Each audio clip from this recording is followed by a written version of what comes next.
Yo, what is up? So today we are doing a bit of a different video. I'm doing a tier list with the things that help me climb and improve. And if you're wondering who I am, first of all, I'm King. I climbed from gold to like master 500 LP in like a few months by mostly playing Olaf and just focusing on improving. Okay, I hope you enjoy your video. Okay, now we begin with autopiloting, and what it means, it's basically just walking around the map with no thoughts in your mind and no intentions to do something exactly. You're just like last sitting, oh, I'm going top, but I don't know exactly why I'm going there, or like I'm gonna clear in this way, but I don't know exactly why. And autopiloting in the beginning, like when you're just learning, it's a really detrimental thing like to your gameplay. It's a really bad thing to do, but once you get better, once you put in like 200, 300, 500 games, you're like learning the game, autopiloting becomes like a norm, you know, like you stop thinking about last sitting, you stop thinking about like how I played this matchup because you've played it already so many times. But I'd say just for learning like the game in the beginning, autopiloting goes to like important tier. Just because you cannot really get habits, like you cannot really form any habits by autopiloting. Okay, on to the next. This is becoming a one-trick pony. And becoming a one-trick pony, you probably heard this. Like you'd hear like a lot of people say this is like a game changer instantly. Like it will go to like the first tier always. But I have a different perspective on this one. So when I did my climb, I did play mostly Olaf. So I went from like gold to master, like I said in the beginning. I went from gold to master. I mostly playing Olaf, but it wasn't so much about Olaf as it was about like the playstyle. So I chose a playstyle instead of choosing like Olaf. And I can go over this. I can go over this for like an entire video where I explain what it means to like form your own playstyle and just adapting all your champions around that playstyle, right? Instead of like being good at a champion, you're good at playing in a certain way. So just because of this philosophy of mine or whatever, I just put this in like important tier. So I think it's important. It's actually more important than the autopiloting, if I'm being honest. But it's not a game changer for me personally. Like it wasn't. Okay, now visualizing. And I'll do my best to explain this term, but for me, visualizing basically meant like whenever I would see someone else do something that I want to add to my gameplay, I would visualize myself doing it. Or like I would think about a time in the past where if I did that certain thing, it would help me like win a game. And for me, visualizing it was a pretty big thing, right? So for me personally, it's like an important tier. But for most people, I'd say it's okay or even low, like return on investment. You really gotta know how to do it properly for it to help. But yeah.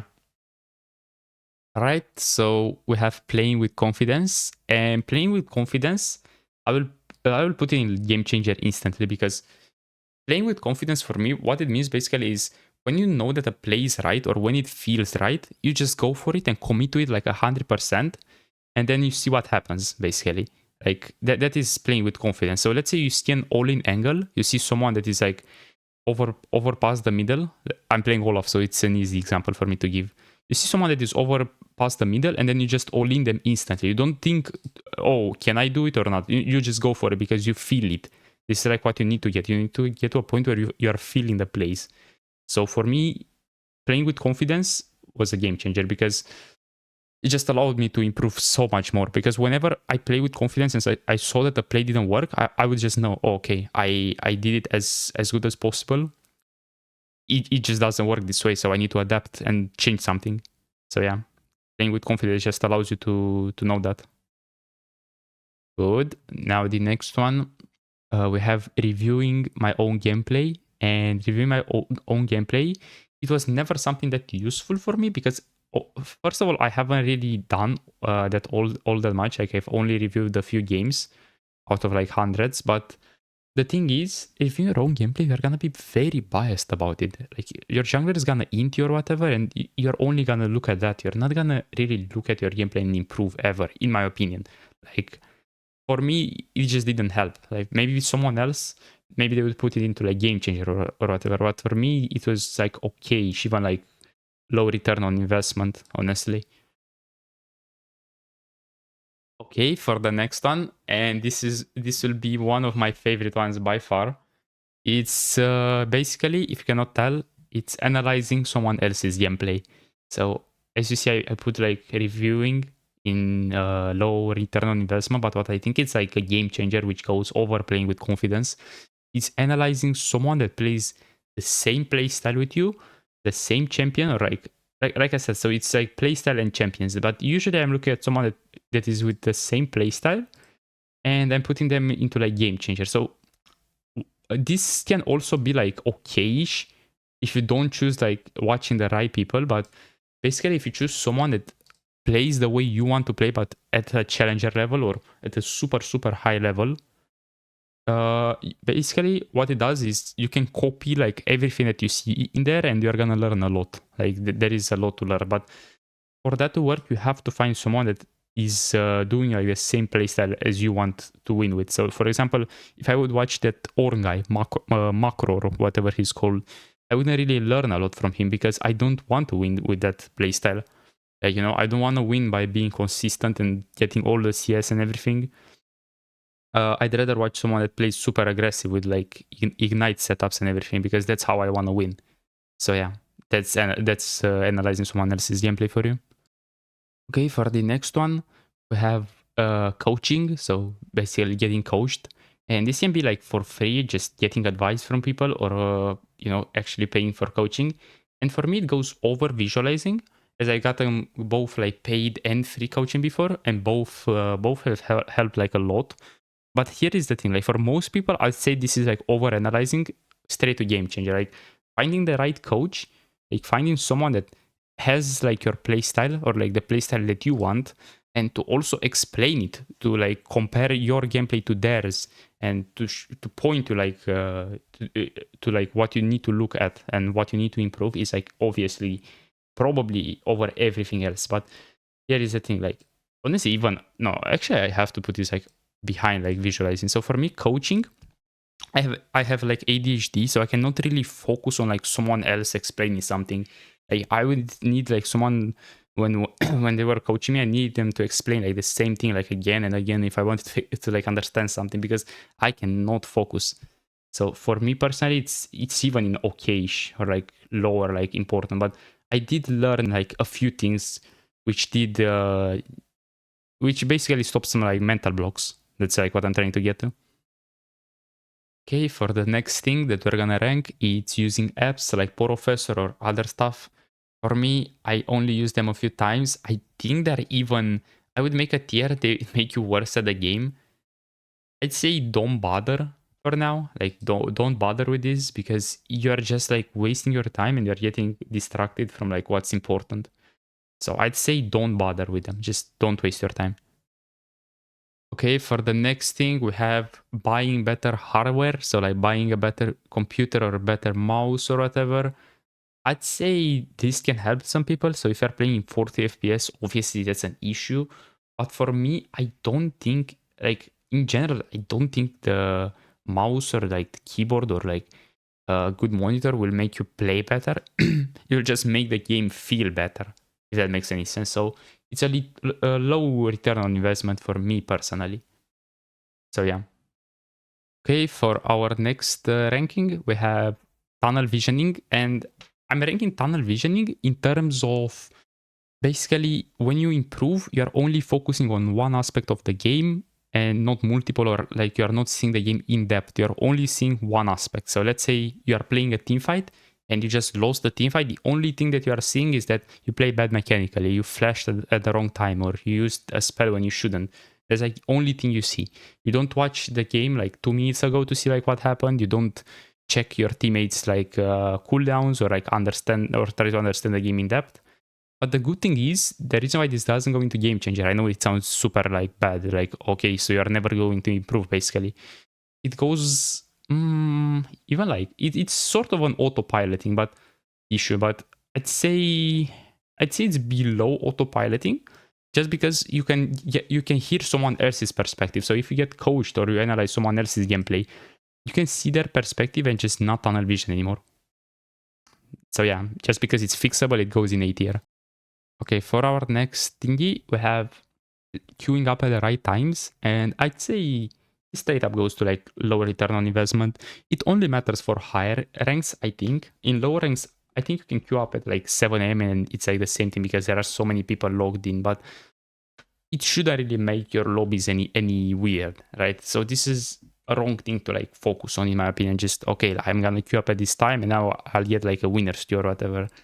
Or, you get what I mean? Like it's just for lower reloads, it's just so unimportant. Okay, for the next thing, we have fixing your health or like getting healthy. I'm talking about like mental health and every types of health, and I'm putting this into like okayish tier. It goes into okayish tier just because like there are people like climbing to like challenger being depressed or some bullshit. So this is more of an excuse, but obviously fix your health not to like get better at league, but to not get worse first of all, because being unhealthy will obviously make you worse at league. It will not make you better though. And just to like feel better, you know, have more energy, like have better thoughts and everything. So just for that, but for league specifically, like for me, it didn't really help me a lot, like becoming better at the game. Okay, now listening to like the right music, and listening to the right music basically means like if you're playing way too fast, just listen to like slower music to make you to change your pace. So if you're like playing in front of enemy tower on repeat and you see that that doesn't work out for you and you want to play slower, you want to wait for the waves to come into you, let's say, playing with slower music may just help you to do that. But let's say this is like a crutch, you know, like once the music stops, you're just back to like whatever you're playing like normally. So I'd say this can be okay. I've used like slower music before and it helped me a lot with the example I just gave, but I'd say just improving at the game, it's better than just relying on music. Okay, now we have improving mechanics, and hear me out because this is gonna sound a bit controversial, right? So when you watch this type of videos, you hear people say that focusing on your mechanics, like I said even earlier in that example, the team fight, focusing on like how you play, how you flashed, or like how you used your spells is like wrong. But hear me out. I'm talking about mechanics in like laning phase. Let's say your spacing, if you're standing still too much, your intention. So mechanics is like another whole video. I can make like a 1 hour video about just mechanics. It's a super complex thing, and it's not important to like focus on them or like tunnel vision on them, but it's important to like improve them just by like watching other people and just copying their mechanics and like just trying to play with just being mindful when you play, basically being mindful with your clicks. It's gonna be painful, it's gonna be hard, but it's gonna do you a lot of good. Trust me on this one. It did for me. Okay, now we have macro, and this is gonna be controversial. I could speak on this subject like even in this video for like 10 minutes. I'm gonna try my best to not do that, but basically macro is very complex. It's more of a team play thingy compared to mechanics. Like you need to have your team know like what's up. So macro it's basically being on the correct side of the map. So like mid to late, after 15 minutes, let's say you decide to go top and split on the Drake. You don't group on the Drake, and because of that, your team dies in a 5v4 and it's like macro gap, you know what I mean? But at the same time, in another game at like 20 minutes, you don't group, you split push, and they need to send like 2 or 3 people on you because you're way too strong. Or if they don't, you like literally break their inhibitor. And inhibitors are like, if you break them on the correct side of the map, they can do a lot of good for your team, right? But the thing is with macro is your team needs to use it as well. It's not only up to you. That's why I'd say focusing on like macro, especially like, okay, I'm on the right side of the map, so now I'm gonna instantly win the game. No, it's not really like that. So that's why I put it, it's important, but it's not like your main focus, in my opinion.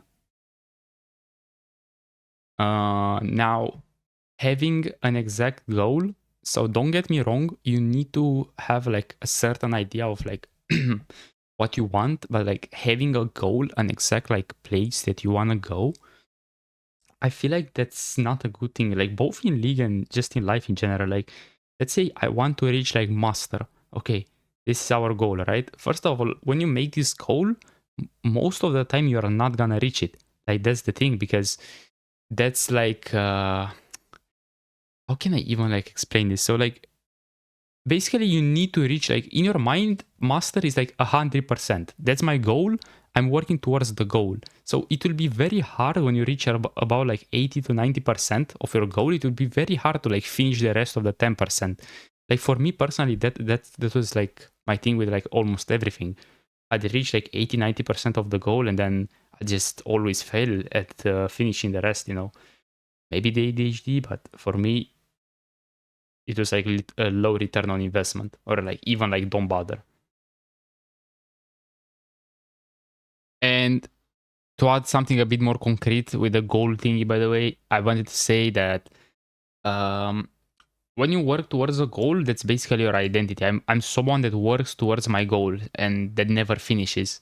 But when you work towards like improving and you don't really have like an exact goal, like okay, I'm just improving, so it's a like forever thing. Every day I just get a little better, or you know, that's like my goal. If I get a little better, I'm happy, you know. Okay, now, and for our next one, I even created like a new tier. I'm gonna put it in this tier, and now I'm gonna explain what it is. But basically, this is refusing to start from scratch, or like refusing new ideas. Like you can call it whatever you want, right?